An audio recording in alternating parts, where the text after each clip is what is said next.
सर्वजण खूप मस्त आणि मजेत असाल आणि स्वागत आहे तुमचं आणखीन एका नवीन व्हिडिओमध्ये. आणि आजचा हा जो दिवस आहे ना, तो माझ्या शुभसाठी खूप मोठा दिवस आहे, कारण आज त्याच्या प्ले ग्रुपचा पहिला दिवस आहे. हो, त्याला मी शाळेमध्ये टाकलेलं आहे. फायनली त्याचं ॲडमिशनही झालेलं आहे. आणि तसं तर मी प्ले ग्रुपलाच त्याला ॲडमिशन घेतलेलं आहे, कारण वयानुसार तो काही म्हणजे त्याला आम्ही नर्सरीला नाही टाकू शकत. तर त्यामुळे तो आत्ता 2.5 वर्षाचा आहे, तर प्ले ग्रुपला त्याचं ॲडमिशन घेतलेलं आहे. आणि खरं सांगू का तुम्हाला, एक आई म्हणून त्याच्यापेक्षा जास्त मीच नर्वस आहे, कारण म्हणजे त्याला तर काही आयडिया नाहीच आहे ना, की येणाऱ्या 1-2 तासांनी त्याच्यासोबत काय होणार आहे वगैरे. पण मला तर सर्व काही आयडिया आहे आणि त्यासाठीच आज मी लवकर उठलेली आहे. आणि तसं तर सांगू का, रात्रीपासूनच झोप नाही. म्हणजे पूर्ण डोक्यात चालू होतं की सकाळी नाश्ता काय करायचा, उद्याचा दिवस कसा असेल. तसं तर पहिल्या दिवसाचा जो टिफिनचा मेनू आहे ना, तो आम्हाला स्कूलनीच सांगितलेला आहे, तर त्यामुळे त्या गोष्टीचं टेन्शन नव्हतं. पण बाकी हेच सगळं. आणि त्यालाही म्हणजे लवकर उठवलं आज नेहमीपेक्षा, कारण स्कूलमध्ये वेळेत पोचायचं होतं. आणि मग त्याचं होतंच असं सुरू की मला डिस्टर्ब करायचं वगैरे. सकाळचं हे रुटीन आहे. उठल्या उठल्या पहिल्यांदा माझ्याजवळ येतो, थोडासा छेडणार वगैरे, आणि मग दिवसाची त्याच्या सुरुवात होते. आणि माझ्याकडे तर आज वेळ नव्हता नेहमीसारखा त्याला देण्यासाठी, तर त्यामुळे त्याला ओट्यावर बसवलं आणि कामाला सुरुवात केली. तुम्ही पण एक आई असाल तर माझ्या या गोष्टीसोबत नक्की रिलेट करणार, की सकाळी सकाळी जेव्हाही आपली कामाची गडबड असते ना, त्यावेळेस आई काम करत असते आणि बाळ कडेवर किंवा तिच्या आजूबाजूला दंगा करत असतं. तर तसंच माझ्या शुभचंही इथे चाललेलं आहे, की त्याला माझ्या आजूबाजूलाच राहायचं. म्हणजे त्याला त्याच्या बाबांनी किती काही करू दे, पण सकाळी सकाळी त्याला माझ्या आजूबाजूला थोड्या वेळासाठी राहायचंच असतं. पण मग तेवढ्यात हे म्हणाले, चल मी त्याला आंघोळ घालतो. आणि खरं सांगू का, ही एवढी मदत होणंसुद्धा एवढं म्हणजे असं वाटतं ना, की हा माझं खूप मोठं काम झालेलं आहे. आजकाल बऱ्यापैकी शुभ त्यांच्यासोबतच आंघोळ करतो, तर त्यामुळे माझं ते एक काम हलकं झालेलं आहे. त्यानंतर म्हटलं त्याची आंघोळ होती तोपर्यंत मी पटकन ब्रेकफास्टसाठी पोहे बनवून घेते. तर अगदी सिंपल पद्धतीने मी पोहे करत असते. आणि एक छोटीशी टिप सांगेल मी तुम्हाला, जेव्हाही आपण पोहे करतो ना, तर अगदी मंद गॅसवरती कांदा वगैरे आपल्याला परतून घ्यायचा आहे. माझ्याकडून थोडंसं मीठ एक्स्ट्रा झालं होतं इथे, तर त्यामुळे मी ते काढलेलं आहे पुन्हा.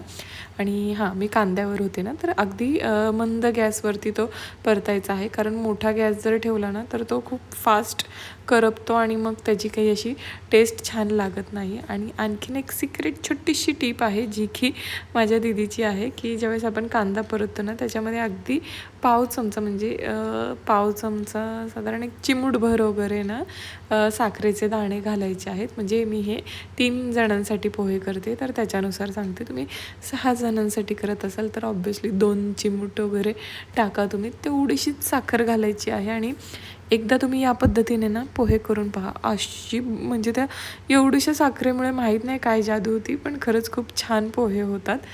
आणि चला, आता नाश्त्याचे वगैरे तर झालेलं आहे माझं बनवून, तर ते झाकून ठेवले मी पोहे. आणि तोपर्यंत मी त्याच्या टिफिनची तयारी करायला घेतली. आता फर्स्ट डेला आहे ना, स्कूलने आम्हाला सांगितलेलं की त्यांना फ्रूट्स द्यायचे आहेत टिफिनमध्ये, बाकी वेगळं काही द्यायचं नाही.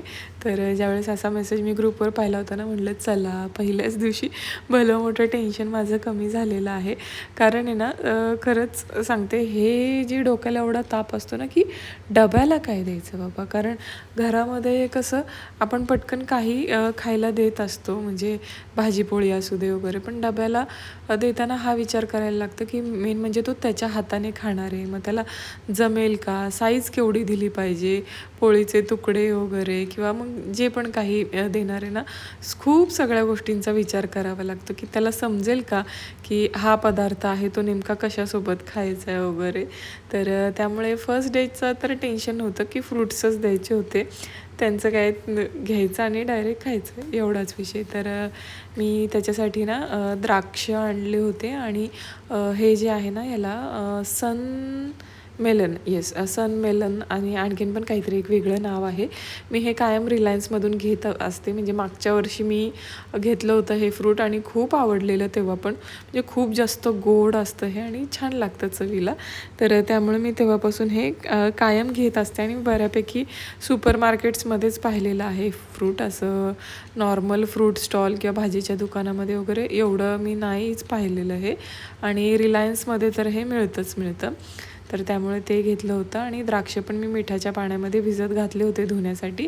आणि तोपर्यंत त्या दोघांचंही आवरून झालेलं होतं. तर म्हटलं चला अगोदर ब्रेकफास्ट करून घेऊयात, कारण पोहे ज्यावेळेस खूप जास्त गार होतात ना तर तेही काही खाऊशी वाटत नाही. आणि मी ब्रेकफास्ट वाढून घेत होते तोपर्यंत शुभचं देवपूजा करायचं चाललेलं. हे असं नाही आहे की स्कूलचा फर्स्ट डे आहे म्हणून, हे रोजचं त्याचं आणि त्याच्या बाबांचं रुटीन आहे. ते देवपूजा करतातच दोघंजणं मिळून.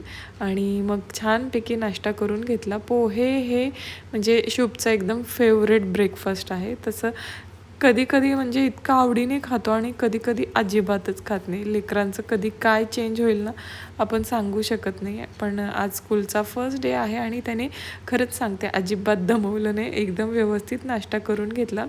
त्यानंतरनं तो रेडी झाला आणि सांगू का त्याला असं हे युनिफॉर्ममध्ये पाहून आहे ना आम्ही दोघं पण एवढे जास्त इमोशनल झालं होतं ना की आपलं लेकरू एवढं मोठं झालं आहे की ते आता युनिफॉर्म वगैरे घालून आपल्याशिवाय म्हणजे एकदम अनोळखी लोकांमध्ये जाऊन बसणार आहे. आणि हे फिलिंग पण म्हणजे आईवडिलांसाठी एवढं वेगळं असतं ना की आपण लेकराला इतकं जपत असतो छोट्या छोट्या गोष्टींमधनं आणि एकदम असा अचानक आपण दुसऱ्यांच्या हातामध्ये त्याला सोपवणार आहे. भले ते 2-3 तासासाठी का असेना पण वेगळंच फिलिंग असतं हे.